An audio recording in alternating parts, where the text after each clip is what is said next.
Efésios capítulo 4, verso 17, diz assim: assim eu lhes digo, e no Senhor insisto, que não vivam mais como os gentios que vivem na inutilidade dos seus pensamentos. Eles estão obscurecidos no entendimento e separados da vida de Deus por causa da ignorância em que estão, devido ao endurecimento do seu coração, tendo perdido toda a sensibilidade. Eles se entregaram à depravação, cometendo com avidez toda espécie de impureza. Todavia, não foi isso que vocês aprenderam de Cristo. De fato, vocês ouviram falar dele, e nele foram ensinados de acordo com a verdade que está em Jesus. Quanto à antiga maneira de viver, vocês foram ensinados a despir-se do velho homem, que se corrompe por desejos enganosos, e a serem renovados no modo de pensar, e a revestir-se do novo homem, criado para ser semelhante a Deus, em justiça e em santidade provenientes da verdade. Amém? Vamos orar. Pai, nós te damos louvor, Senhor, pela tua palavra, te agradecemos por mais uma oportunidade. Senhor, eu louvo a Deus por cada pessoa que aqui está, cada filho, cada filha, que hoje, Senhor, ouviu a tua voz e foi direcionado pelo teu Espírito, e, Senhor, está aqui para ser acrescido, edificado pelo poder que há na tua palavra. Portanto, Senhor, que nós possamos estar com os nossos corações preparados, os nossos corações abertos, e o desejo do nosso coração é que o Senhor tenha, mais uma vez, como sempre teve, misericórdia e derrame, Senhor, da tua palavra, da revelação da tua palavra. Nos ensina, Senhor, e transmita para nós o teu coração, é o que nós desejamos. Senhor, nós não estamos aqui para que o Senhor faça o que a gente quer que o Senhor faça, nós estamos aqui para que o Senhor nos abra o teu coração e nos direcione segundo a tua boa, agradável e perfeita vontade. Essa é a nossa oração, Senhor, e a tua palavra nos direcionará a isso, é isso que cremos, em nome de Jesus, amém, graças a Deus, amém?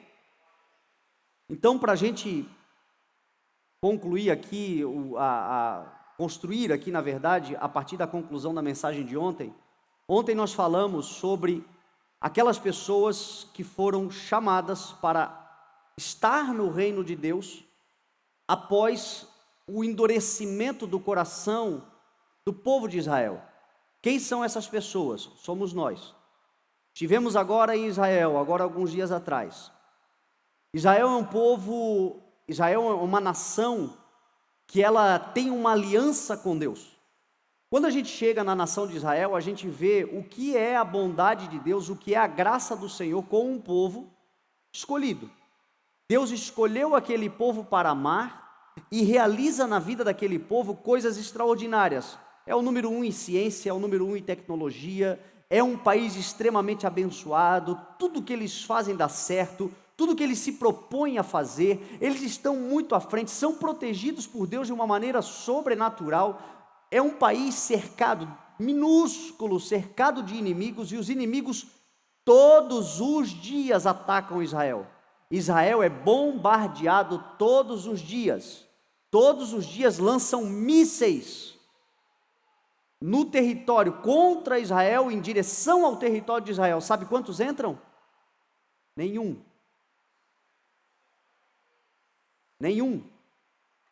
Nós estávamos em Tiberíades. Quem acompanhou os nossos stories, viu especialmente os stories do Léo, foi o dia que ele estava mais assim bobo, porque nós estávamos num hotel chamado Leonardo. Então naquele dia ele colocou o roupão, e ele ia no banheiro e pegava os frasquinhos, tudo que estava escrito Leonardo, e ele dizia: isso aqui é meu, é tudo meu, eu estou aqui porque o Senhor está me abençoando. E ele dizia: o shampoo tem o meu nome, o tapete tem o meu nome, o chinelo tem o meu nome. E eu dizia para ele: tomara que a conta no final do expediente também esteja no teu nome. E ele estava feliz da vida, e nós brincávamos, nós estávamos no quarto, e o nosso quarto tinha uma sacada de frente para o mar da Galileia, e à frente de nós estavam as colinas de Golã, e nessas colinas foi um território conquistado por Israel, pertencia à Síria, e de lá para cá, na nossa frente, no dia que nós estávamos brincando na sacada, 12 mísseis foram lançados na direção onde nós estávamos. 12. Que bênção. Nós só fomos descobrir no outro dia, quando a gente começou a olhar os jornais, e eu disse, cara, tu ostentando, orgulhoso, Deus abate o soberbo, por pouco que não veio um míssil na nossa direção. Mas sabe o que a gente viu? Nada, a gente não percebe nada. Os mísseis são destruídos no ar, nem entram no espaço aéreo de Israel, devido a uma tecnologia que só eles têm. Agora quem é que dá sabedoria? Onde é que estão escondidos todos os tesouros da sabedoria e do conhecimento? Dele, por ele, para ele são todas as coisas, do Senhor. Então você vê um povo abençoado por Deus. Porém, Romanos 11 vai dizer que esse povo, ele experimentou um endurecimento. Para quê? Para que nós, gentios, pudéssemos experimentar a plenitude do Senhor. Eles, em parte, eles estão obscurecidos, endurecidos, para que chegue a plenitude. Nós recebemos o Evangelho, diz a Bíblia, Paulo diz em Romanos 11, que eles são inimigos por causa do Evangelho, mas são escolhidos e eleitos por causa dos patriarcas, porque Deus tem uma aliança com eles. Virá de Sião o Redentor, que retirará a impiedade de Jacó. Esta é a aliança que eu tenho com eles, porque os dons e os chamados de Deus são irrevogáveis. Eles são escolhidos por causa da aliança que Deus tem com Abraão. Nós somos escolhidos por causa da aliança que Cristo fez em Deus para conosco, e pela fé nós entramos. Então nós temos as mesmas promessas, porém a forma como nós entramos, eu disse ontem lá quando a gente leu o texto da parábola do banquete do casamento, Jesus fala que o banquete foi preparado para Israel. Foi preparado para eles, mas eles não quiseram. A Bíblia vai dizer que a palavra da verdade estava no mundo, o mundo foi feito por meio dele, mas o mundo não o reconheceu. Veio para os seus, mas os seus não o receberam, ou seja, eles não aceitaram. E Jesus conta essa parábola no capítulo 21 falando isso, que ele veio para os seus, preparou um banquete para os seus, convidou os seus não quiseram, e aí Deus disse o seguinte: então vá pelas esquinas, pelas encruzilhadas do caminho, e chama gente que vocês encontrarem, seja quem for, chama, porque importa que a casa esteja cheia, a sala do banquete esteja cheia. E os servos de Deus saíram e buscaram gente de todo tipo, gente boa e gente má, e a casa e o banquete e a sala ficou cheia. Quem são essas pessoas? Nós, gente boa, gente má, gente honesta, gente desonesta, gente qualificada, gente desqualificada, gente que presta, gente que não presta, entretanto salvos pela graça do Senhor. Estávamos perdidos nas encruzilhadas da vida, sujeitos os problemas que aí fora o mundo tenebroso pode provocar em nossas vidas, mas em algum momento, algum servo de Deus, alguém enviado por Deus, falou a palavra e disse: venham, tem um banquete sendo preparado. Tem um banquete de graça, um banquete de amor, um banquete de provisão, um banquete de salvação eterna, foi preparado. Ah, mas eu não posso, eu não estava preparado, eu não sou digno, eu não mereço, eu estava fazendo algo totalmente errado, como é que agora eu vou para uma festa se eu estava numa bagunça? Não importa, o rei quer que você esteja dentro, venha, e entre, e aproveite. Agora o texto que nós falávamos ontem diz que quando o Senhor, o rei, chegou para ver os convidados, havia ali um que não se vestia com a veste nupcial. Agora ali não eram os judeus que estavam ali dentro, eram os gentios. Mas havia um gentio que não estava vestido de acordo. Ou seja, não se trata apenas de estarmos na sala do banquete, mas estarmos vestidos de acordo. E esta vestimenta não tem a ver com roupa, não tem a ver com usos e costumes, não tem absolutamente nada a ver com aparência externa. Isto tem a ver com uma nova veste de caráter, uma nova veste de comportamento, uma nova veste de estilo de vida que a gente escolhe viver, uma vez que a gente foi alcançado por essa graça, fomos chamados para estar neste banquete, mas permitirmos que o Senhor nos adorne segundo a sua vontade, que nós possamos vestir essa veste nupcial. Que veste é essa? Ontem eu falei, sobretudo, aqui Paulo, nesse texto que nós acabamos de ler, Paulo fala que nós somos chamados para nos despir do velho homem que se corrompe com desejos enganosos, e a nos revestir do novo homem criado, renovado na mente, revestido do novo homem criado para ser a imagem e semelhança de Deus em justiça, em santidade, proveniente da verdade. Olha que interessante, o que é despir-se do velho homem? Número 1, não vou aqui me aprofundar, porque está na mensagem de ontem, já está lá na internet, a gente pode depois ouvir e se aprofundar, mas número 1, a insensibilidade do coração. Despir-se do velho homem é despir-se da insensibilidade do coração humano. O homem está cada vez mais duro de coração. O homem está cada vez mais insensível de coração. Ontem eu contava o testemunho. O último momento assim que eu vi de uma expressão clara da dureza do coração humano e de como está a sociedade atual foi na morte do Boechat. A morte do jornalista Boechat, muitos de nós aqui acompanhamos, o helicóptero caiu e o helicóptero, antes de cair e pegar fogo e explodir, ele bateu num caminhão. E o motorista do caminhão ficou preso nas ferragens. E o helicóptero do Boechat caiu atrás, pegando fogo, já com ele praticamente morto, provavelmente, e consumido pelas chamas, mas havia um vivo, o motorista do caminhão. E o caminhão começou a pegar fogo. Qual foi a cena que nós vimos? Uma mulher,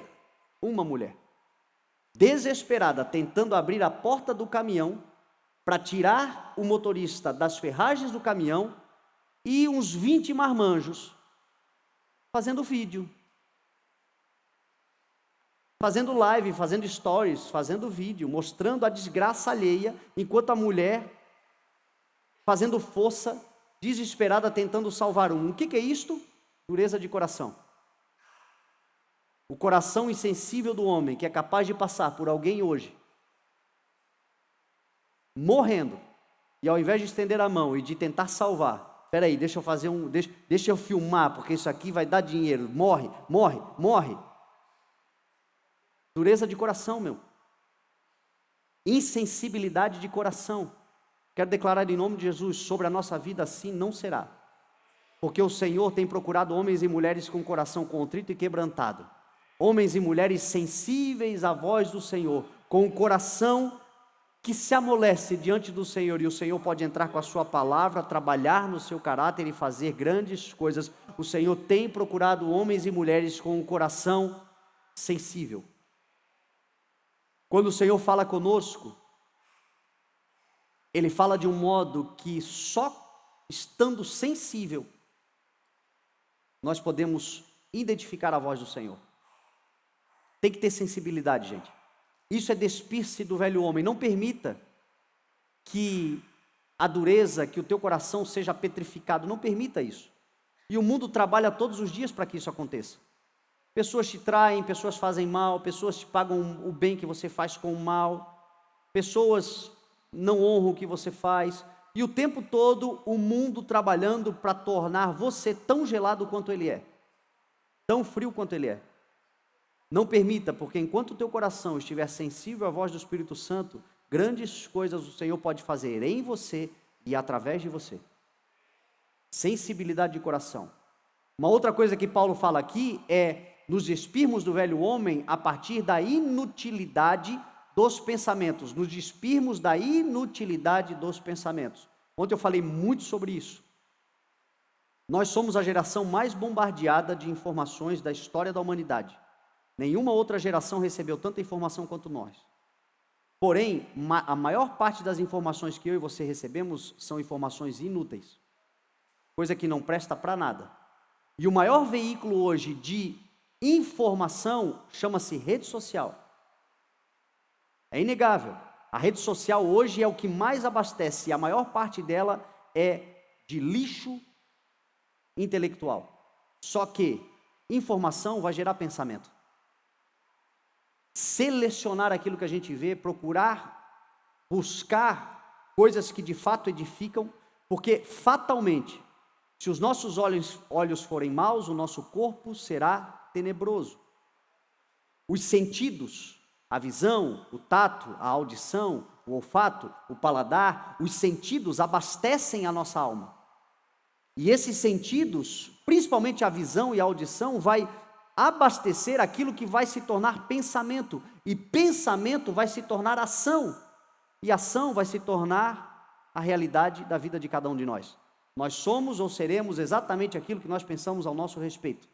Então a inutilidade de pensamentos, quantos maus pensamentos nós temos, é resultado daquilo que nós estamos nos abastecendo. E aí Filipenses 4, verso 8, Paulo vai dizer assim: finalmente, irmãos, tudo que for verdadeiro, tudo que for nobre, tudo que for correto, tudo que for puro, tudo que for amável, tudo que for de boa fama, se houver algo excelente ou digno de louvor, pensem nessas coisas. O que é verdadeiro, correto, nobre, louvável, de boa fama, excelente ou digno de louvor? O Evangelho, o nosso Senhor Jesus, a palavra de Deus, as promessas do Senhor. As promessas do Senhor são nobres, os planos do Senhor são maravilhosos, a palavra do Senhor é correta, é verdadeira, tudo isso está na palavra. Portanto, igreja do Senhor, você quer viver uma vida extraordinária e desfrutar de grandes coisas e ter bons pensamentos, se abasteça daquilo que os céus têm para você e para mim. Este é o caminho. Isso mudou a minha vida, porque quantos maus pensamentos? Proteja os teus olhos, proteja os teus ouvidos, sai fora de más notícias. Nós somos proclamadores de boas novas, o Espírito de Deus está sobre nós para nos fazer proclamadores de boas notícias. Ouça, procure. Obviamente que você não vai se tornar um alienado, é fato, tem coisas que acontecem no mundo, a gente está por dentro, e a maior parte das coisas que acontecem no mundo são de fato coisas ruins, mas abasteça-se de coisas que são verdadeiras, que são nobres, que são corretas, porque isso vai gerar um bom pensamento. Um bom pensamento, meu irmão, vai te levar a planejar boas coisas, e a executar boas coisas, e a desfrutar de boas coisas.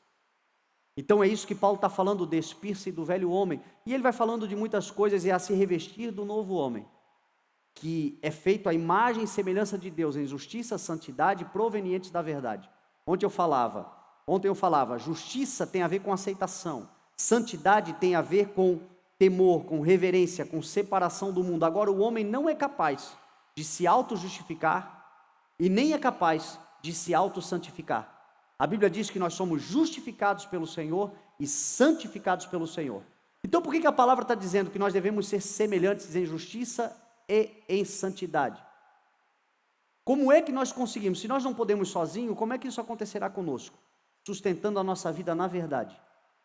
Se você sustentar a sua vida na verdade, ainda que a sua verdade não seja glamurosa, ainda que a sua verdade não seja a que todo mundo quer ver, ainda que a verdade sobre você seja algo que talvez te dê vergonha no momento, mas se você estiver sustentado na verdade, nós não podemos nos justificar e não podemos nos santificar, mas podemos escolher agora viver pela verdade, viver na verdade. E se nós vivermos na verdade, o Senhor nos justificará, o Senhor nos santificará, o Senhor mudará a nossa história, o Senhor nos levará em lugares altos. Se nós estamos sustentados na verdade, fale o que quiser, eu já confessei a verdade, eu já falei a verdade. Se eu estiver sustentado na verdade, o Senhor me justificará, o Senhor me santificará, e eu viverei todas as promessas do Senhor. Então nós como igreja, nós somos os filhos da verdade. Jesus disse assim: Pai, santifica-os na verdade, a tua palavra é a verdade. A verdade é o alicerce da vida de todo cristão. É a verdade que nos mantém. Nada se pode contra a verdade. É o que diz a palavra. Só se pode a favor. Então isso foi o que a gente basicamente ministrou ontem. E hoje eu gostaria de te ajudar e me ajudar também, porque eu não prego só para você, eu ministro, aprendo mais ministrando também. Uma vez que a gente está vestido, porque se estamos vestidos para esse banquete, estamos agora vivendo a vida do novo homem, o homem nascido em Cristo. O fato é que, andando pela vida agora, nós vamos encontrar muitos desafios. E o Senhor quer nos dar a maturidade. O reino de Deus está dentro de nós. O reino de Deus, o reino de justiça, o reino de paz, o reino de alegria, o reino de amor, o reino que traz as promessas, o reino que eu já preguei aqui em outras mensagens, hoje ele não é visível, um dia será. Chegará um dia em que o Rei do reino, Cristo, se manifestará e todo olho verá. E aquilo que hoje não é visível se tornará visível. Porém hoje, obrigado minha tia, obrigado. Tia Cleide, Deus abençoe, viu? O reino de Deus hoje, ele é uma cultura. Então ele não se manifesta visivelmente, mas ele já se manifesta como uma cultura. E a partir de nós, os efeitos do reino de Deus também se manifestam na nossa casa. A justiça, a alegria, a paz, o amor, a prosperidade do reino, as coisas abençoadas que o Senhor tem, ou seja, o céu manifestando-se na terra, vem através do reino de Deus, está dentro de nós. Agora existem fatos, meu irmão, onde o reino de Deus não se manifesta, e a gente olha e não tem a ver conosco propriamente, tem a ver com pessoas muitas vezes, que estão no nosso círculo, pessoas que nós estamos nos relacionando, pessoas que atrapalham o mover de Deus na nossa vida, e a gente precisa ficar atento a isso, a gente precisa ficar atento àquilo que nos cerca. E aí, lá em Mateus capítulo 21, se você puder abrir a Bíblia em Mateus 21, deixar aberta aí, nós vamos ver Jesus meio que indignado.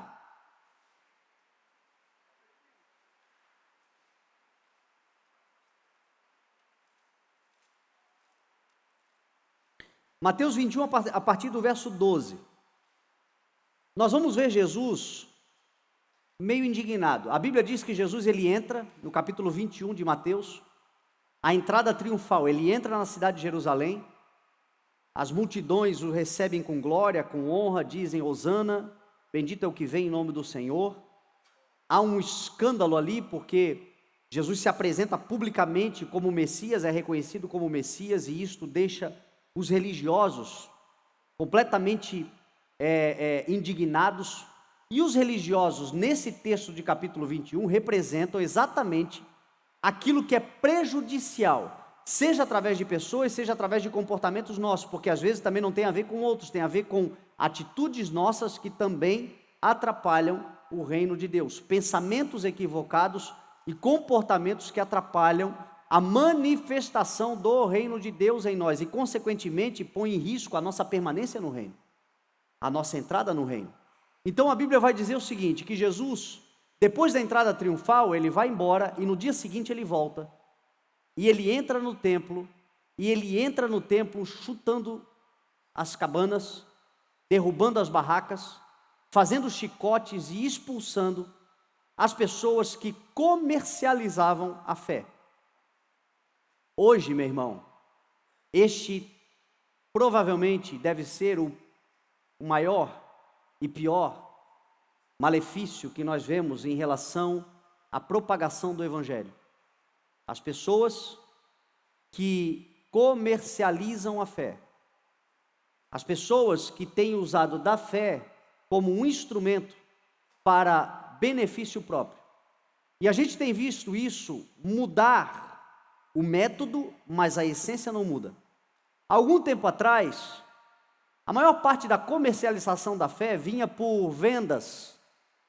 Eu vou puxar já desde lá dos primórdios, antes da Reforma Protestante, haviam as vendas das indulgências, onde as pessoas pagavam para tirar os seus entes queridos do purgatório, porque haviam morrido e agora para sair do purgatório precisava pagar. E aí o tempo foi passando, e aí depois da Reforma Protestante nós começamos a ver as pessoas agora pagando para ter bênçãos do Senhor.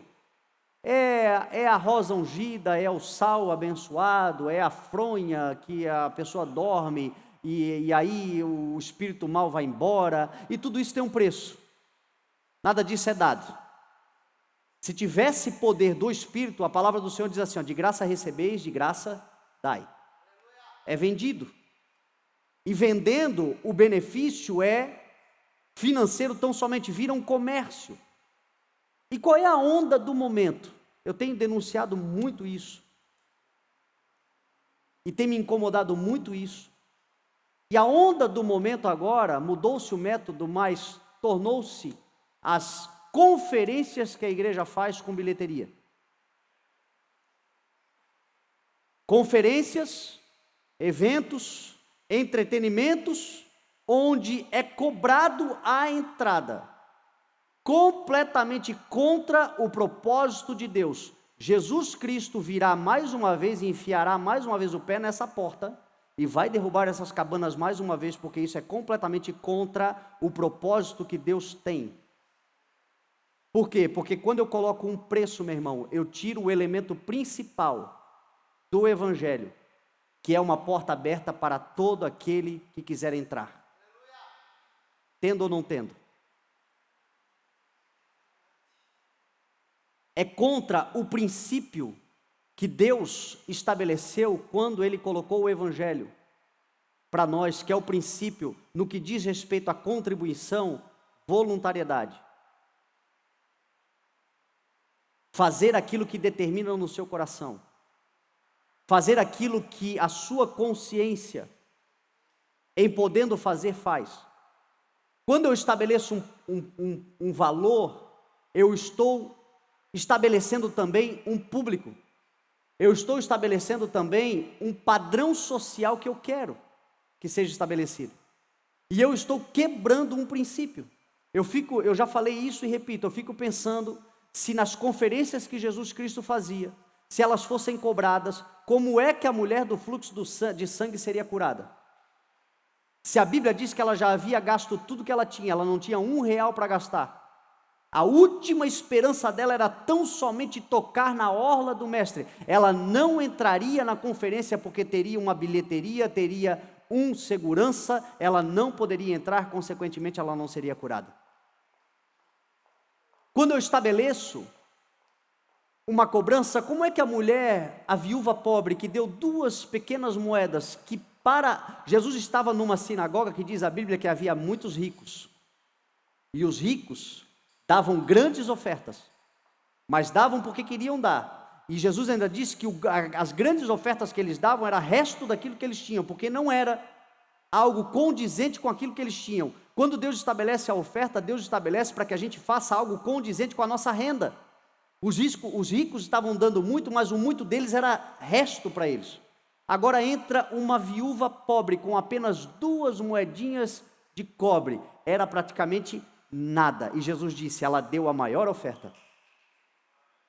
Aquela mulher pôde entrar na sinagoga, porque não havia bilheteria.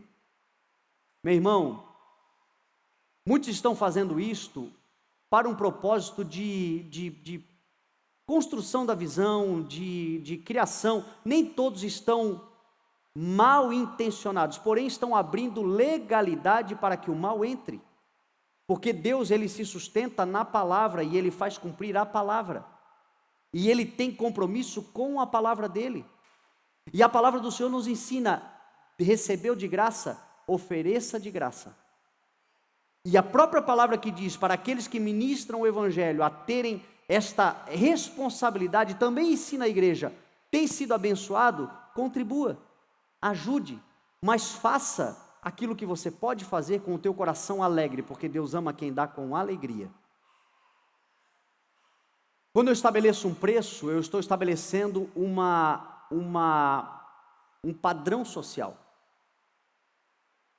Lá em Levíticos 12, a Bíblia vai dizer que quando a mulher gerava e dava à luz a um menino ou uma menina, ela passava o tempo da sua purificação, alguns dias para purificar-se, e depois que ela havia passado a purificação, o tempo ali daquela menstruação que a mulher tem, ela deveria ir ao templo e levar uma oferta de sacrifício pelo pecado e pela purificação. E esta oferta de sacrifício, ela era um cordeiro para aqueles que tinham mais condições, ou era 2 pombinhas ou 2 rolinhas para aqueles que eram pobres.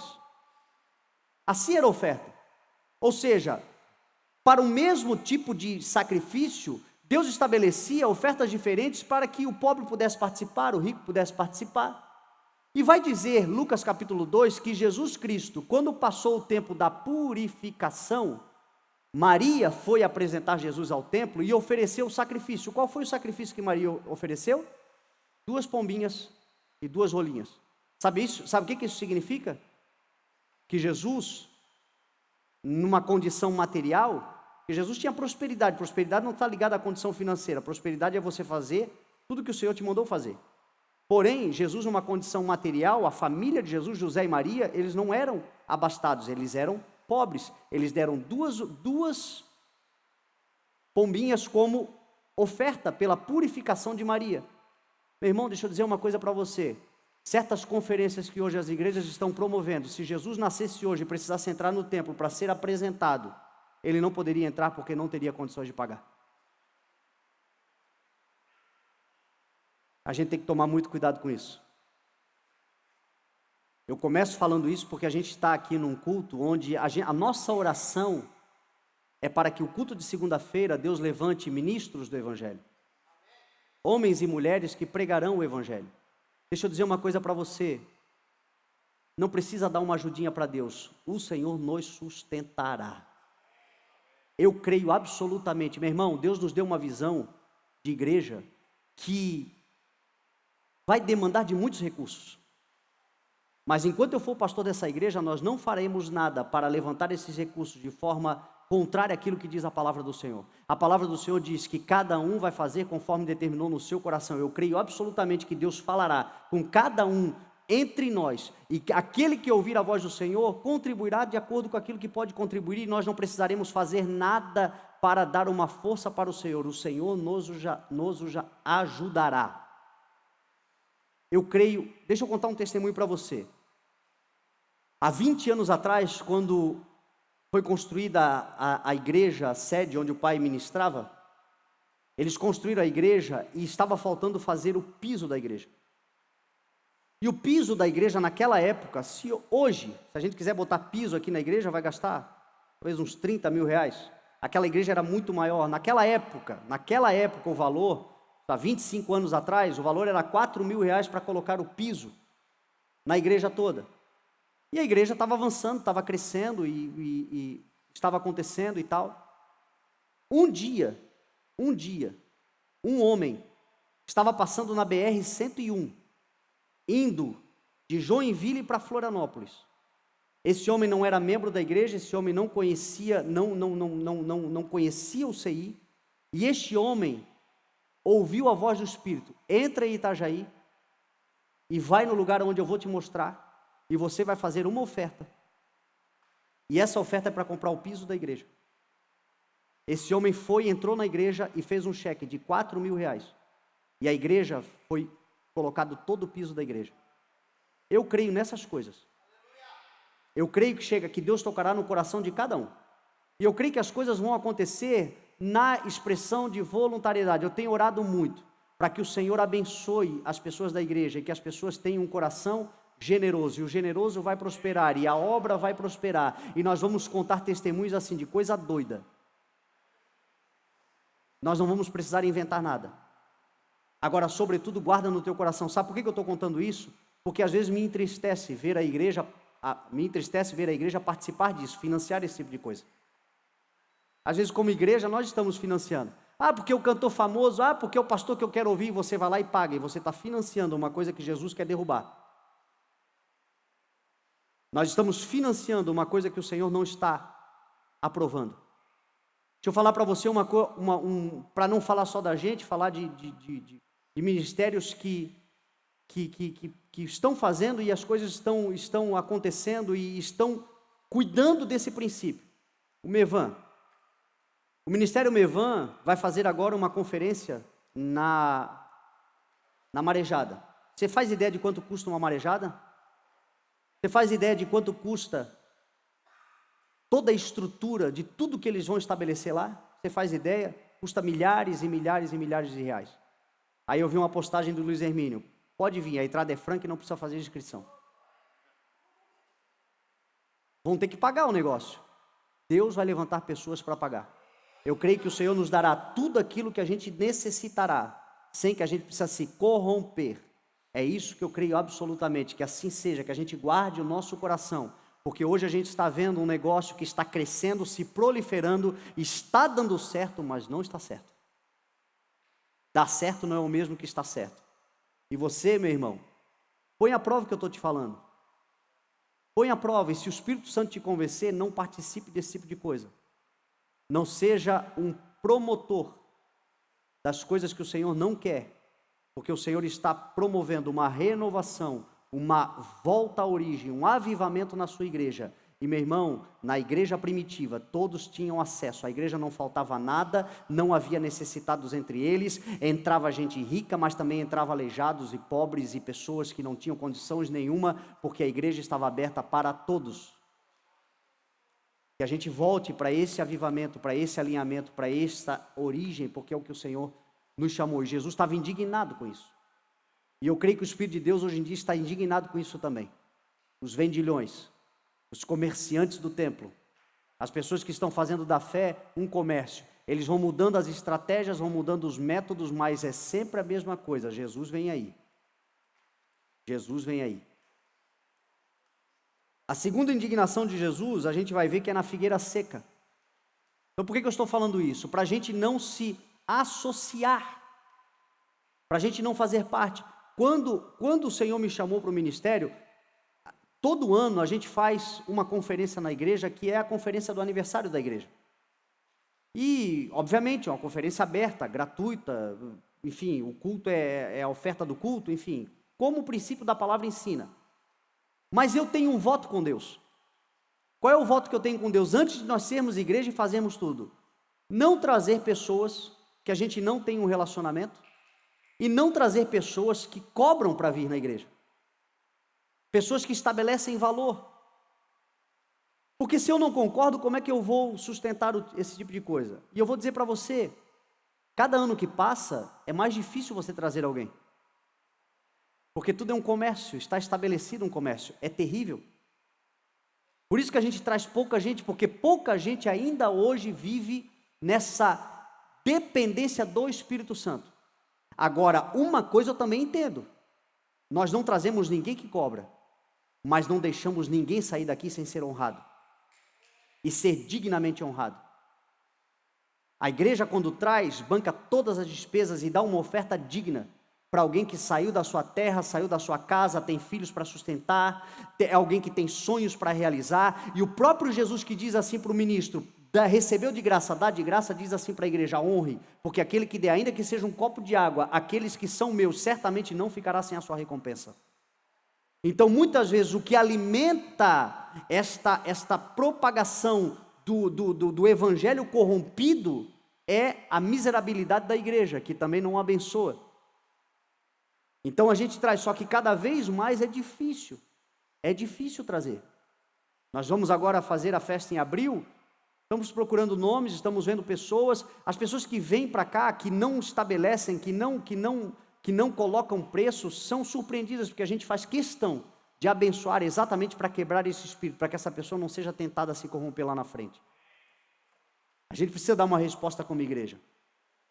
O segundo fator aqui que Jesus fica indignado, é o da figueira seca. Você vai ver que Jesus, ele está com fome, e ele olha ao longe uma figueira. Quando ele volta para o templo, ele vê no outro dia, ele voltando para ensinar no templo, ele vê uma figueira de longe, e ele vai na figueira em busca de alimento, e ele não encontra alimento naquela figueira, e Jesus diz assim, que essa figueira seque, nunca mais ninguém coma do seu fruto, e a figueira seca instantaneamente.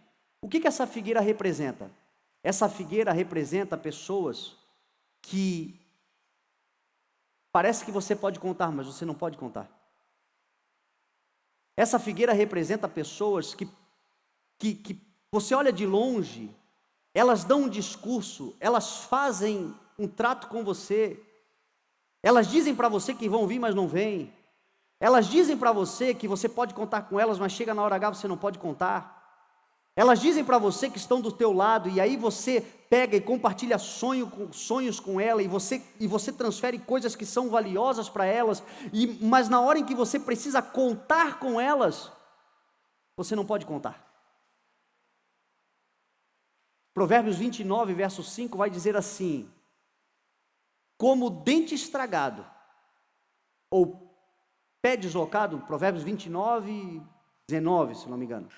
Como pé deslocado e como dente estragado, assim é a confiança no hipócrita no dia da necessidade. Meu irmão, eu sei o que é isso. Eu já tive dor de dente e já quebrei o pé. É uma dor aguda. E é assim que nós nos sentimos. Quando pessoas bateram nas nossas costas, quando pessoas disseram assim: eu estou contigo e não abro. Pode contar comigo.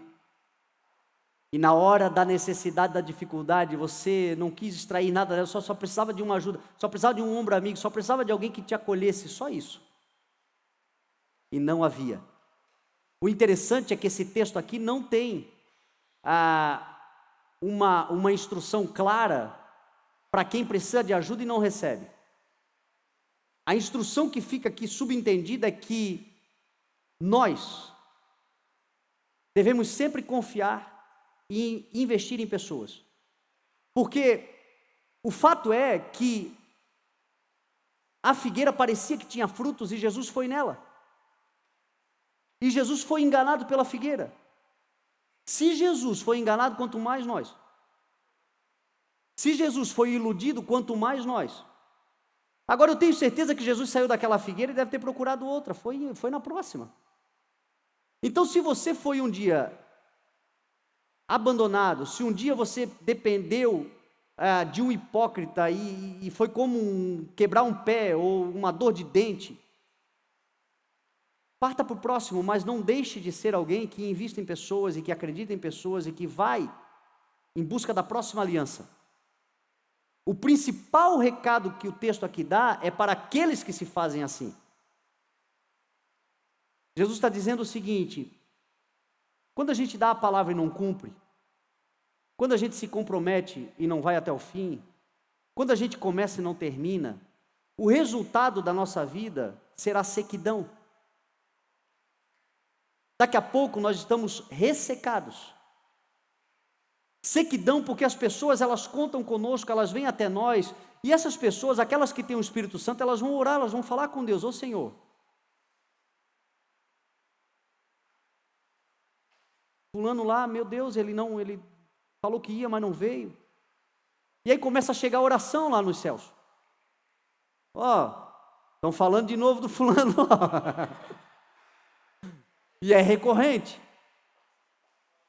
É recorrente. Chega uma hora, meu irmão, que para que Deus vai derramar unção sobre a sua vida se a unção não transborda? Para que o Senhor, porque a graça de Deus, ela vem sobre nós, mas o Senhor não despreza. O Senhor, a Bíblia diz assim: não tratem com desprezo. Não negligencie. É um privilégio poder participar das coisas que o Senhor está dando para nós, é um privilégio poder ser escolhido, é um privilégio poder ver Jesus chegar até nós e dizer assim: tem um fruto aí? É um privilégio. A Bíblia diz que em Cristo nós vamos florescer, nós vamos frutificar, nós vamos ser verdejantes e abundantes e frondosos como árvore plantada junto a águas de rios, de águas correntes, onde dá fruto na estação própria, suas folhas não murcham, e tudo quanto nós fizermos vai prosperar. Então, meu irmão, se você se colocou junto com alguém, se você se colocou à disposição de alguém, vá até o fim, ajude, auxilie, seja um ombro, seja um companheiro, seja alguém que o pastor Jô esses dias pregou uma palavra poderosa. Eu te dou um conselho para você ouvir lá no YouTube, está lá no canal da igreja, sobre ter zelo com a palavra. Deu a palavra, é melhor se arrebentar inteiro e cumprir a palavra do que não cumprir. Porque a única coisa que eu e você temos, que nos garante na vida, meu irmão, é o crédito, e o crédito tem a ver com palavra. Você pode não ter R$1 no bolso, ter falido, mas se antes disso você foi uma pessoa de palavra, você vai encontrar pessoas que vão se solidarizar com a tua causa e vão dizer assim: vamos ajudar ele. Vamos ajudar ele, porque, cara, quando ele estava por cima, ele ajudava as pessoas. Quando ele estava bem, ele era uma pessoa de palavra, ele sempre cuidou do crédito, da palavra, ele sempre cuidou de manter uma boa visibilidade diante das pessoas, cuidou sempre daquilo que o Senhor fez. Vamos ajudar esse cara precisa de ajuda. Agora, meu irmão, vai uma vez, fala uma vez, não cumpre, fala outra, não cumpre, faz outra, não faz, diz que vai, não vai, chega uma hora que ninguém mais vai acreditar. E aí qual é o resultado? Sequidão. É a pior coisa. Então cuidado com isso, porque Jesus estava indignado com isso. Jesus olhou para a figueira e disse: chega, chegou a tua hora. Cuidado para não perder o tempo da visitação do Espírito Santo. Cuidado. Eu digo isso porque existem certas coisas que para o Senhor fazer daqui a algum tempo, Ele precisa começar agora. O processo de Deus precisa começar agora. Existem momentos que a gente não entende por que o Senhor dá o ultimato. Senhor, por que ultimato?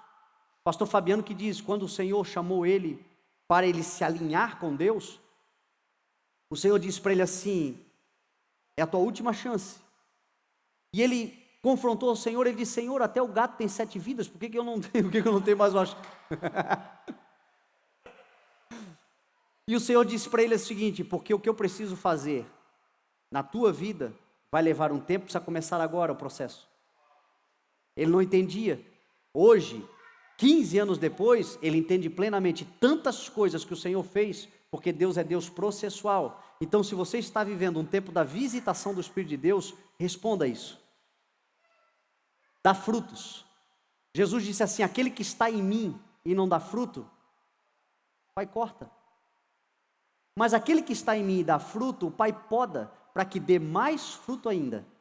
Sem mim vocês não poderão fazer coisa alguma, mas em mim vocês vão dar fruto que glorifica o nome do Pai. E nós todos estamos vivendo um tempo de visitação do Senhor. Responda, corresponda, se envolva. Não seja apenas uma aparência de espiritualidade, mas seja de fato alguém espiritual. Alguém que vive no Senhor, alguém que está com o coração aberto para o Senhor. Eu tenho certeza, meu irmão, que o Senhor virá muitas vezes para colher frutos poderosos aí de você, que vai alimentar muita gente. E a maior satisfação da árvore qual é? Frutificar. É a maior alegria, é a fertilidade. Não tem nada melhor na vida do que nós sermos úteis, do que nós termos o senso da utilidade. Por isso que o Evangelho diz que a maior felicidade em dar do que receber. A maior felicidade que eu e você podemos ter no reino de Deus e na vida não tem a ver com aquilo que a gente recebe, mas tem a ver com aquilo que a gente consegue doar. Os frutos que nós damos. Se o Senhor está te visitando, dê fruto. Em nome de Jesus. Amém? A terceira indignação de Jesus aqui é quando a autoridade de Jesus é questionada. O texto vai dizer: Jesus, essa hora está contra mim, o inimigo está lá com o dedo lá no relógio. Jesus vai dizer que Jesus vai chegar no templo e os fariseus vão questioná-lo. Vão dizer o seguinte: com que autoridade você está fazendo essas coisas? E Jesus já estava indignado, já tinha derrubado lá atrás, barraca, já tinha procurado comida, não tinha achado. E aí os caras vêm com hipocrisia para tentar pegar Jesus, para tentar paralisar Jesus da obra dele. Jesus diz assim: eu vou fazer uma pergunta para vocês. Se vocês me responderem, eu direi com que autoridade eu faço as coisas que eu faço. O batismo de João era dos céus ou era dos homens? E aí diz a Bíblia que eles começam a falar entre si, os líderes religiosos, os fariseus, o povo que conhecia toda a palavra, mas não vivia a palavra. Começaram a falar entre eles: se nós dissermos que é dos céus, ele nos perguntará: então por que vocês não creram? Se nós dissermos que é dos homens, que era dos homens, nós tememos o povo, porque o povo considera João um profeta. Eles tinham medo de ser apedrejado pelo povo, porque o povo considerava João. O que eles fizeram? Eles não se comprometeram. Se tem uma coisa que deixa Jesus indignado, é gente que não se compromete.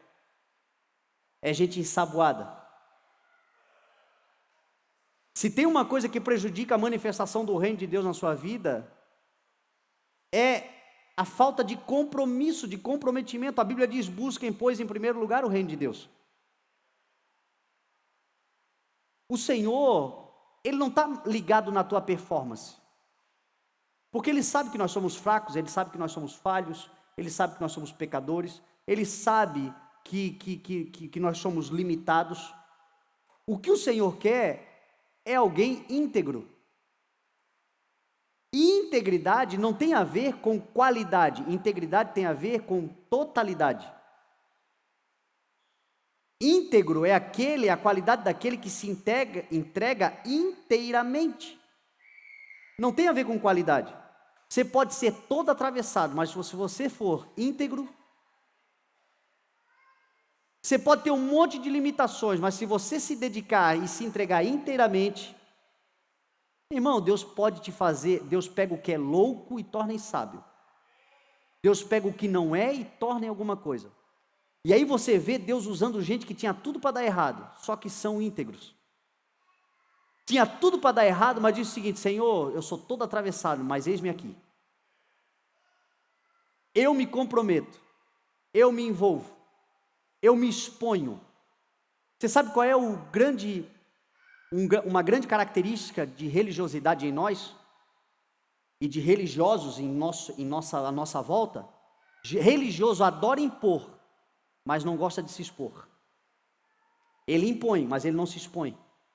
E é o que esses caras estavam fazendo, e Jesus estava indignado: vocês não querem se expor, porque para se expor se indispõe também. E deixa eu dizer uma coisa bem clara: para nós vivermos o reino de Deus, meu irmão, nós vamos inevitavelmente se indispor com certas pessoas. Tem pessoas que vão se indignar conosco apenas por nós sermos o que somos, apenas por termos escolhido viver a vontade de Deus para a nossa vida. Já falei isso. Tem pessoas que vão nos amar, vão nos apoiar, vão nos honrar, por causa daquilo que a gente carrega do reino de Deus em nós.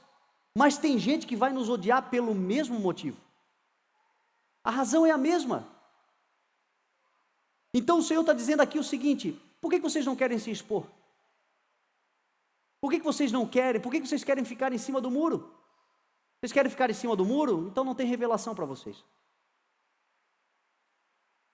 Vocês não querem se comprometer? Vocês não querem entrar no reino? Vocês não querem fazer parte do reino? Vocês estão preocupados com o que as pessoas vão pensar ao respeito de vocês?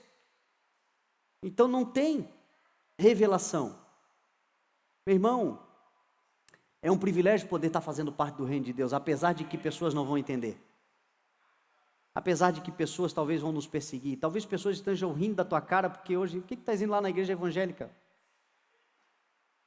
O que você está indo lá? Falam porque não conhecem, falam porque ainda não experimentaram o que você e eu estamos experimentando, falam porque estão na ignorância, na incredulidade e na dureza do coração, mas pela tua perseverança eles acabarão sendo salvos. Pelo teu testemunho. Jesus não chamou agentes secretos, Jesus chamou testemunhas. Vocês serão minhas testemunhas. A Bíblia diz que nós somos arautos. Você sabe o que é um arauto? Arauto é um cara que vai na frente tocando corneta, fazendo barulho. Ei, eu estou aqui, ó, o rei está vindo. O rei está vindo, eu não tenho medo de me expor, porque atrás de mim vem o rei. Eu não tenho medo de me indispor pelo reino de Deus. Eu não tenho medo do que vão pensar de mim, porque agora eu vivo pelo reino de Deus e pelo evangelho. Eu não tenho medo se as pessoas vão falar, se não vão falar. Eu não tenho medo nem do que me tirem. E às vezes as pessoas estão escondidas. E Jesus está dizendo o seguinte aqui para eles: cara, vocês estão errados.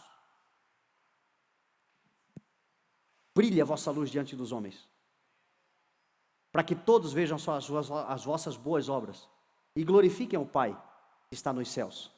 Eu fiz de vocês candeias, vocês têm que estar no lugar alto iluminando toda a casa. Não tenham medo de se indispor, não tenham medo do que vão falar, mas se envolvam, falem, ainda que vocês errem, mas falem. Porque é hipocrisia nós queremos os benefícios de tudo aquilo que o reino de Deus produz, mas não queremos nos expor. Aí Jesus continua, e ele vai contar a parábola do pai que tinha 2 filhos. Vou terminar nessa, porque o texto vai longe. Mas o texto vai dizer que Jesus vai contar a parábola do pai que tinha 2 filhos. E ele disse a um filho: vá trabalhar na vinha hoje. E o filho disse: não quero. Mas foi. Aí ele foi no outro filho e disse a mesma coisa. O filho disse: sim, Senhor. Mas não foi. Aí Jesus pergunta para os fariseus religiosos: quem vocês acham que fez a vontade do Pai? O primeiro, obviamente. Aquele que disse que não queria, mas foi. Aí Jesus fala para eles assim: os publicanos e as prostitutas estão entrando no reino de Deus antes de vocês.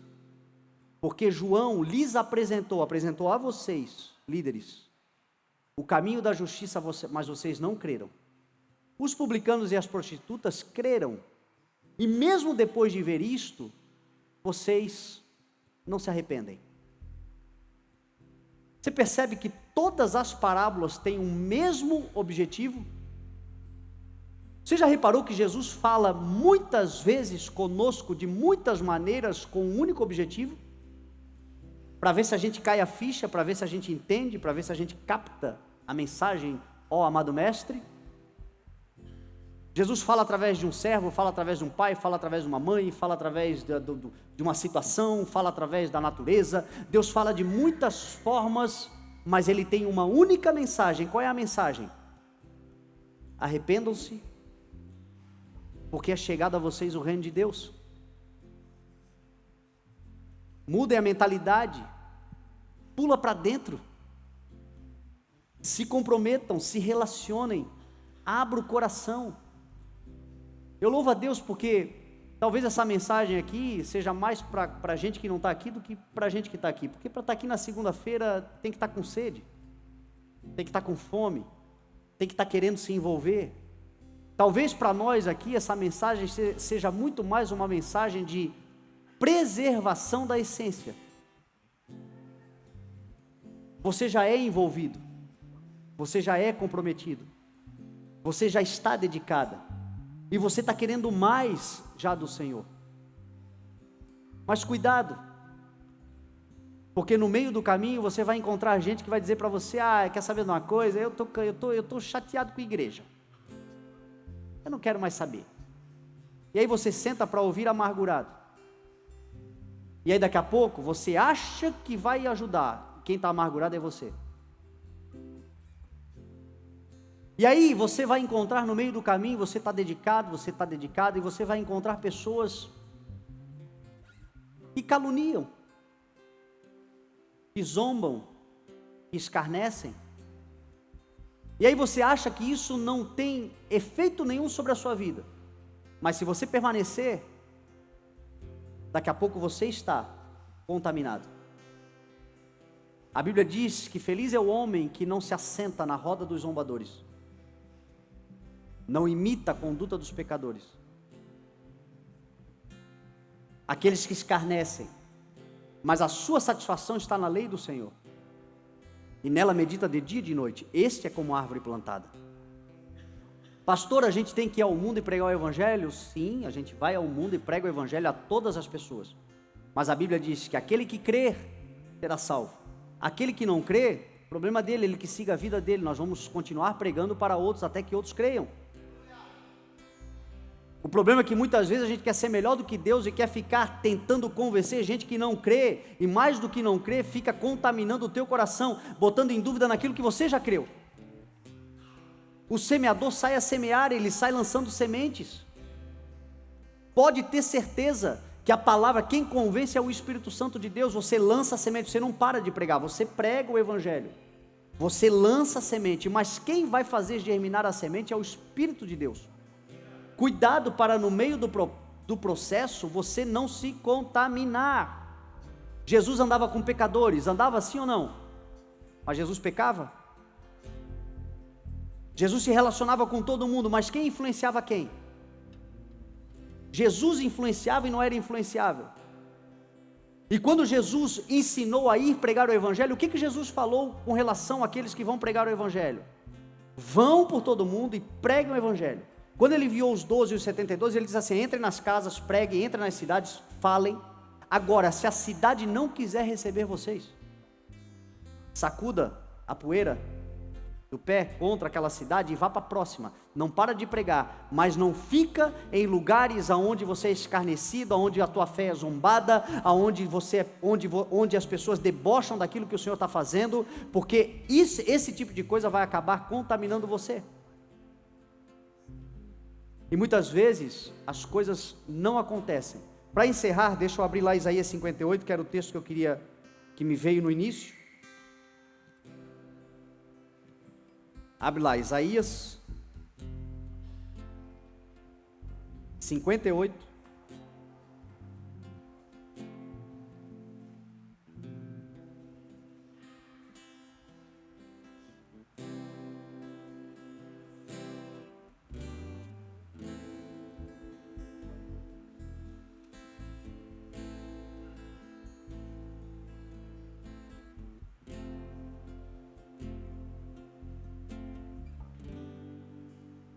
Isaías 58, depois você lê o capítulo inteiro, ele fala sobre o verdadeiro jejum. O verdadeiro jejum não é o jejum de alimentos, mas é o jejum de você se doar em favor de outros, de você estender a mão aos necessitados, de você desamarrar aqueles que estão oprimidos. Mas no verso de número 9, verso de número 9, vai falar um pequeno texto que, se nós entendermos, ele pode transformar a nossa vida.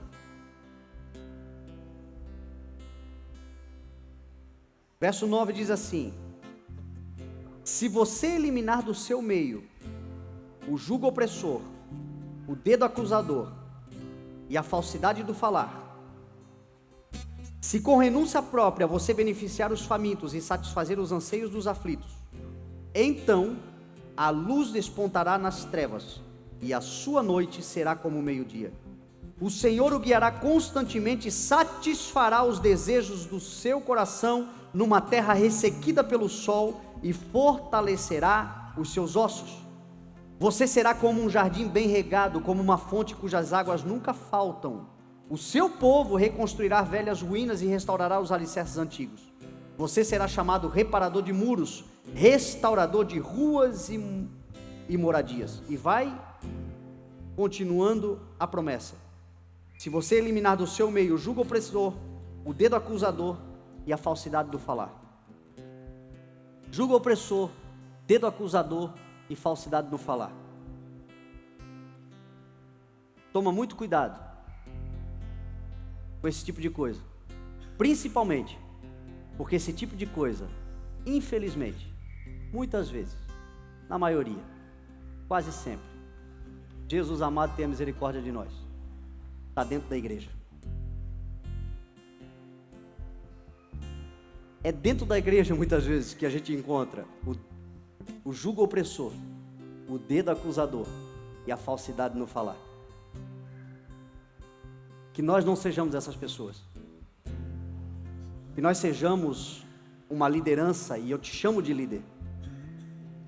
Porque se você tem Jesus, aonde você está, você brilha, você lidera, você carrega o reino de Deus.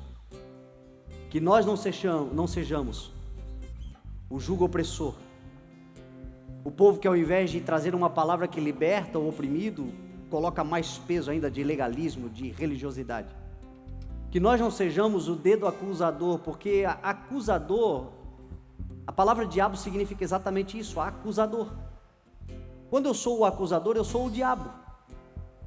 E que nós não sejamos a falsidade no falar, porque Jesus é da verdade.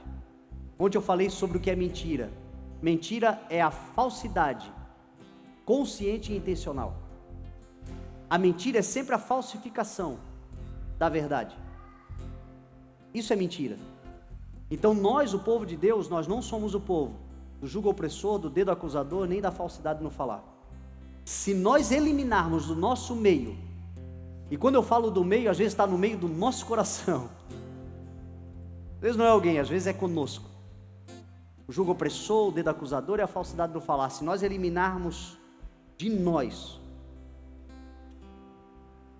e vendo isto em pessoas que não querem se arrepender, também afastarmos o nosso relacionamento interno, pessoal, aí sim a luz despontará das trevas e a nossa noite será como o sol do meio-dia.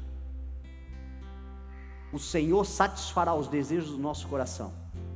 Eu creio que 2020, já falei isso várias vezes, será o ano onde nós vamos ter satisfação, contentamento, usufruir de grandes coisas que o Senhor tem para nós. Então que nós sejamos entre nós verdadeiros no relacionamento, sinceros na palavra, acolhedores uns dos outros, auxiliadores e sobretudo comprometidos 100% com o propósito de Deus para a nossa vida. Isso é satisfação, isso é contentamento, isso é viver uma vida onde a gente usa o fruto, come o fruto. Isso é viver uma vida onde a gente pode chegar diante das figueiras e não ver só folhas, mas ver frutos, para nos alimentarmos para a glória do Senhor. Você crê nessa palavra em nome de Jesus? Vamos orar então em nome de Jesus. Me perdoa passar o tempo.